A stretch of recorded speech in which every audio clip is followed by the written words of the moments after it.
নমস্কার বন্ধুরা, সুমিতার হেসেলে সবাইকে স্বাগতম। তো বন্ধুরা, থাম্বনেল দেখে নিশ্চয়ই আপনারা বুঝতে পেরেছেন আজ আমি কি রেসিপি করে দেখাতে চলেছি।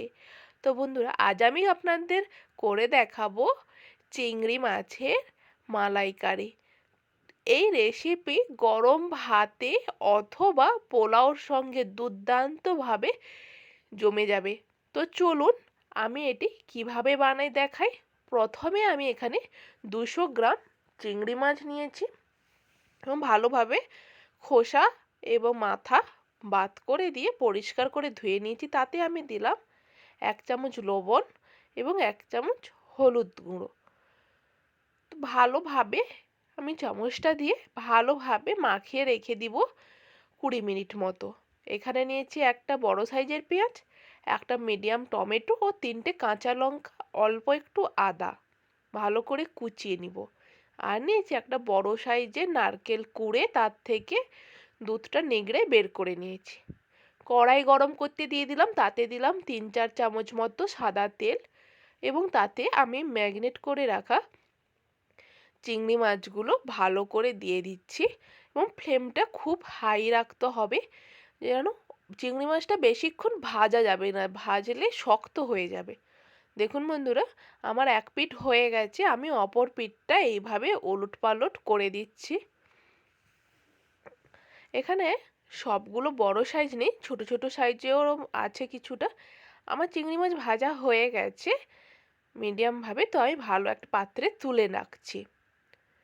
সবগুলো আমি ভালো করে তেল ঝরিয়ে তুলে রাখছি এবং সেই তেলে আমি যে একটা পেঁয়াজ ভালোভাবে আমি বেটে নিয়েছিলাম, ওই পেঁয়াজ বাটাটা আমি দিয়ে দিচ্ছি এবং তাতে আর যোগ করব অল্প যে একটু আদা বেটে রেখেছিলাম আদা বাটা, কুচিয়ে রাখা টমেটো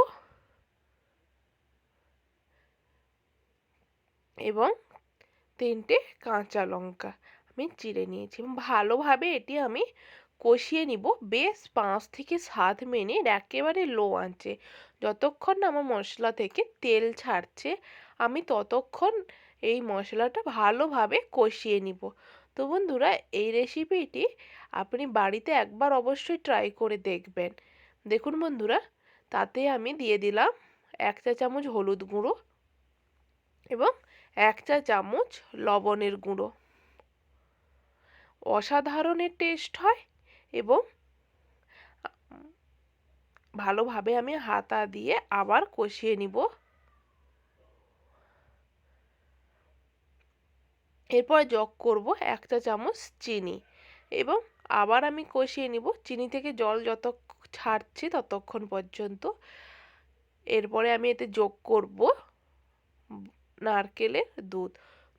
ভালোভাবে আমি এখানে মিশিয়ে নিব। আপনারা চাইলে এখানে কালারের জন্যে কাশ্মীরি লঙ্কার গুঁড়োটা ব্যবহার করতে পারেন, কিন্তু আমি সেটি ব্যবহার করছি না।